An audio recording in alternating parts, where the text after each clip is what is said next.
Hello बच्चों, let's read the question. The system shown in the figure is in equilibrium. The maximum value of W so that the maximum value of static frictional force on 100 kg body is 450 Newton will be. Here we have given four options with a diagram. Now to answer this question, first we will discuss here the key concept, and here the key concept will be given as equilibrium of forces. तो जब हम यहाँ पे equilibrium की condition को understand करते हैं, उस पर्टिकुलर केस में किसी भी ऑब्जेक्ट पे जितने भी फोर्सेस काम करते हैं, सारे फोर्सेस की जो वैल्यूज का सम होता है ये जीरो के बराबर होता है. और अगर हम फोर्सेस को वर्टिकल और हॉरिजॉन्टल कंपोनेंट में डिवाइड कर दे, उस पर्टिकुलर केस में हमारे पास जो नेट वैल्यू निकल के आएगी that will be equal to zero. तो क्वेश्चन में हमारे पास यहाँ पे एक सिस्टम दे रखा है जो इक्विलिब्रियम की कंडीशन में है. तो सबसे पहले यहाँ पे हम इसके करस्पॉन्डिंग जो फोर्सेस है उनके लिए फ्री बॉडी डायग्राम ड्रॉ करेंगे. तो यहाँ हम देख सकते हैं ये हमारे पास स्ट्रिंग है जिसमें अगर हम टेंशन माने T1 it will execute here. तो टेंशन को हम दो कंपोनेंट में रिजॉल्व कर सकते हैं. ये आ जाएगा 45 डिग्री, तो ये कंपोनेंट आ जाएगा हमारे पास T1 cos 45 degree and this will be given as T1 sin 45 degree.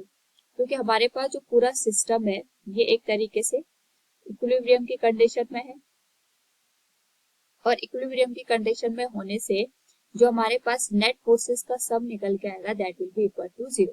यानी हॉरिजॉन्टल फोर्सेस एक दूसरे को बैलेंस करेंगे. हॉरिजॉन्टल फोर्सेस का जो सम होगा वो भी जीरो होगा, और वर्टिकल फोर्सेस का जो सम होगा that will be equal to zero.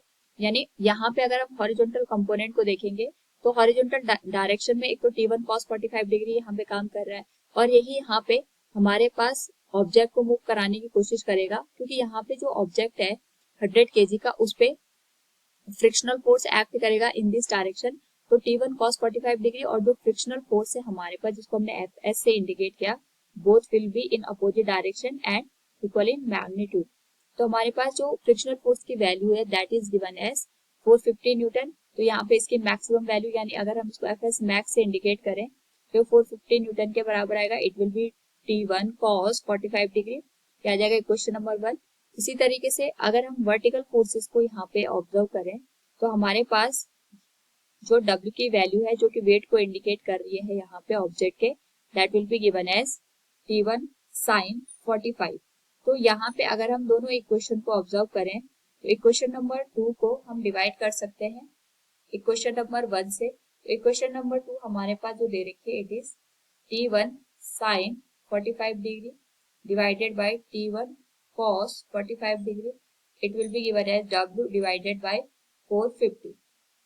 T1 से T1 कैंसिल हो जाएगा and it will become tan 45 degree, जो कि हमारे पास आ जाएगा W divided by 450 के बराबर. तो जो हमारे पास वेट है it will be given as 450 Newton. So the maximum value of W will be 450 Newton. Option third will be the right answer. Hope all you understood it. Thank you and best of luck.